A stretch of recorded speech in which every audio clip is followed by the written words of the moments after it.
back to equilibrium. So, in this video, we want to deal with what in the world does K mean? What are these numbers? So in our last video, we said that K equaled 6,400.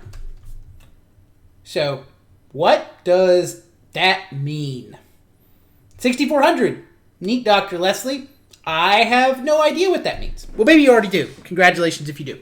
But right, I think it's important to think about these numbers that we see and go, what are they? It's a unitless quantity. I can't say it's like a gram or something, so I have to think about what does this represent. So remember that in general, our equilibrium constant is related to our products over our reactants. So I'm going to take some more extreme examples. So yeah, I got these written down. So let's take a look at this reaction. If you have H2 plus Br2, and it's an equilibrium, and these are both gases, with 2HBr, you get that K is equal to 1.9 times 10 to the 19. Now, 6,400 sounded kind of big. This number sounds real big. Real big. So what does it mean when K is much greater than 1? Well, how do we get a big number using a fraction? So we've got products over reactants. If you want a real big number, the thing on top has to be real big, the thing on bottom has to be real small. Like if we have 10 divided by 1 is going to be bigger than 5 divided by 4, or something like that. So you have to get the big top to be big, the bottom to be small. So conceptually, if the top is big and the bottom is small, what does that mean? That means this has lots of products. Very few reactants. Basically none. Now, I'll disappear again. Bye-bye. We also have the case where K is much less than 1. So, let's say you had an example where K was equal to 3.5 times 10 to the negative 19th. For some other reaction, what does that mean? Very few products and lots of reactants. And as you might imagine, if you get a number somewhere in between, as you get closer to 1, you start to have closer to equal of these things. It's not really favored on one side or the other. This is helpful to us because we can use this to conceptually say whether there's a significant number of one of these or both sides. So there'll be many problems where we can say, look, basically everything's a product. That means K's real big. Or basically everything's a reactant, K's real small. And that can be helpful to think about our system. So if you had this hydrogen plus bromine together and you wanted to think about how much HBr you were going to make, even without doing any math, I can tell you it's going to go basically to completion. It will be almost a limiting reactant problem. Technically, it might be a couple molecules short, but nothing that would show up in a number of sig figs you're going to be able to measure this in. So, in cases like that, we can say, okay, it's effectively all products. Now, sometimes though, even in those sides where the product side is really big, maybe if there's only a handful of molecules on the left side, that might still matter because those can react with things. So in some instances, we'll get the lots and lots of products, but hey, you have a couple reactant atoms left, so we still have to calculate those because then they might go form some other product with something else that exists.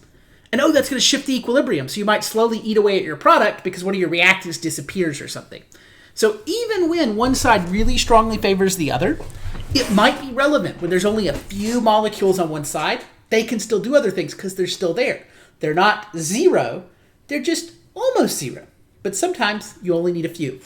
So we will have cases where we deal with that. Now, sometimes we're also going to want to make manipulations to our equilibrium constants. So the most common example, let's say, let me get my pen back. Oh, I'm trying to write on my notes, not on my thing. So you all can't see what I write on my notes. So we've got our A to the A plus B to the B is an equilibrium with C to the C plus D to the D. D moles of D, not D to the D power yet. So that's K equals C to the C, D to the D, big A to the little a, big B to the little b. So this has some value K. Now, we may have one version of the equilibrium constant, but we may actually be looking at a different reaction. For example, let's say for whatever reason, we were more interested in the reverse reaction. We actually wanted to know this. Well, if we write that out, this new K, so this is K new, this is going to be K original. It's going to be, well, now A is on top, and B is on top, and now C is on bottom with D. So what do we do about that? Well, if we look at these, we can say what changed is they flipped. Mathematically, what do we do to flip fractions? We raise them to the -1 power. So what that means is that when we are comparing these two things, they are the inverse of each other. So if I take K original and I raise it to the -1 power, I'll get K new. Or I can also write this as 1 over K original equals K new, if specifically K new is flipping it. Now we have other changes that we can make as well. So let's say that instead, I don't want to do that yet. I'll go 2 slides forward. We'll go back to that. So let's say we still have our A to the A plus B to the B goes to C plus D. But what we want to do is we want to know about doubling it. So you'll notice these changes are similar in style to the ones we did with Hess's law back in 1211. That's in our thermodynamics section. If you want to go back to my 1211, you can look, and these look a lot like those Hess's law problems. What would this K look like? Well, this would be K. So this is a doubled. So it's our version of our new. So now we still have C on top, but now it's to the 2C power. And D is to the 2 little d power. A is to the 2A. And B is to the 2B. And if we remember from math class, if we have a similar power in all of these, we can group them together and do this. I can put this in parentheses. And I can have C to the C, D to the D, A to the A, B to the B, gosh, we have to write these a lot of times, all squared. So what that means is we took the original K and we squared it. So that would mean that K doubled would be equal to K original from the last slide squared. And if you halved it, it would be K original to the half power. Or tripled it, K original tripled. So this lets us make adjustments to our K if we have the value for one equilibrium and we want to know another. Now, why might you want to do something like this before we actually do something? Let's say you had this system. You had A is an equilibrium with B, and B is an equilibrium with C. So this is a 2-step reaction. And let's say I know these. I know this, and I know this. But I am not interested in those. I'm interested in how they interact with each other. I want to know K3. So how do I get these to relate to each other? And so this is why sometimes we might deal with flipping things around, because we need to order them so that if you put them in a line, they all end up going towards each other. So if A turns into B and B turns into C, we should be able to connect these together into finding out just what is it when A turns into C. And to do this, we will get there by multiplying these things. So our new K3, so specifically let's look at what this is. So K1 is A to the A over B to the B. K2 is, I put that wrong. I apologize. That's B to the B and A to the A. We'll just rewrite. K1. Products on top. That's B. Divided by reactants on bottom. That's A. Now, products on top, reactants on bottom. Now, K3, we have products on top and reactants on bottom. Now, what it turns out is we can relate K1 and K2 to each other to get K3. What we do is we actually multiply them by each other. So if you multiply K1 times K2, what that's going to do is we're going to have B over A times C over B. Notice the middle steps cancel. So the things happen in the middle cancel, and we get C over C times A over A. Oh my gosh, those are the same thing. That means K1 times K2 equals K3 as long as K1's products and K2's reactants are the same thing.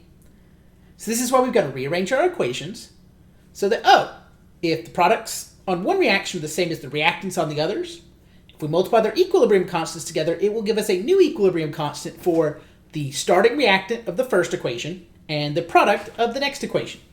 So these are related to each other. So this is why we might want to make these conversions. So now that we've done all that, let's go to the question I've got 2 slides back. We want to do some of those conversions. We want to take the top equation and get the thing on the bottom. So I want you to give this a try, and then I'll go over it in just a moment. Okay. So what we need to do is figure out what changed. So we change directions. So we flip the reactants and products.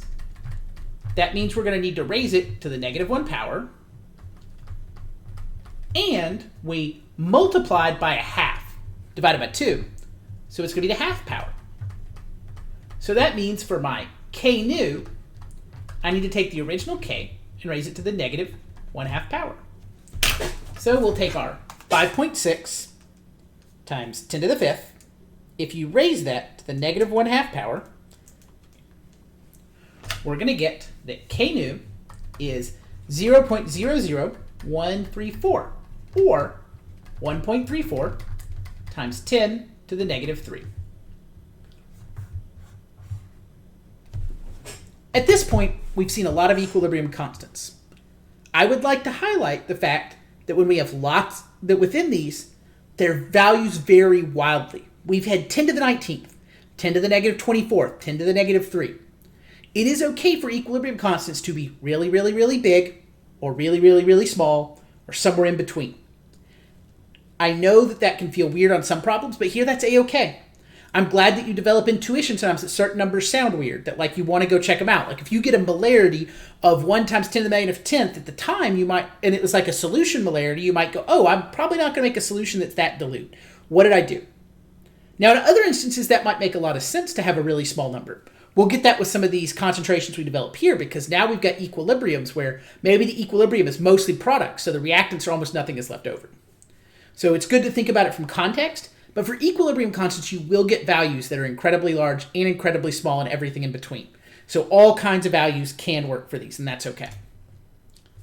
Let's see. Okay, I was going to make another video separate, but I've got one quick idea to get through, so I think it's okay to do here. So we've talked about Kc. That was where we had things like C.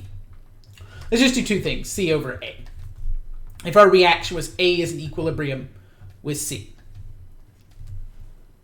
Now, let's consider a system where we have A plus B is in equilibrium with C plus D. But we know the pressures instead of the concentration, instead of the molarities. We can calculate something called a Kp.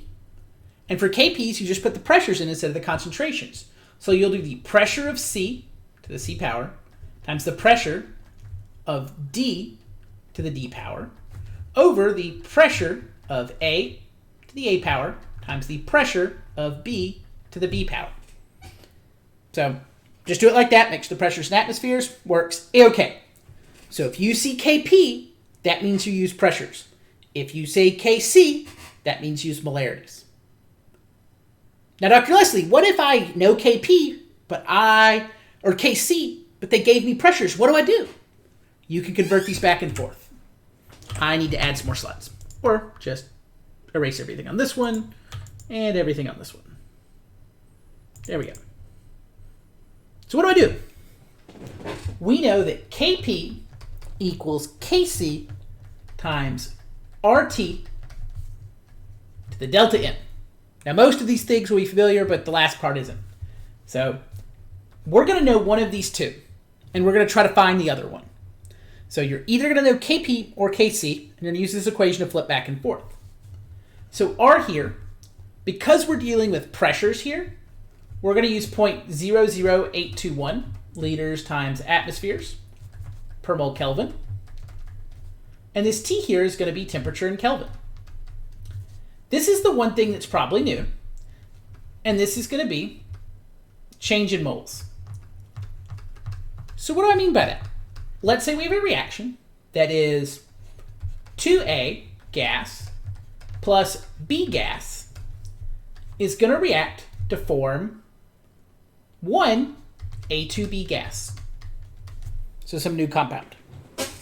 What that means is there are 3 moles on the reactant side.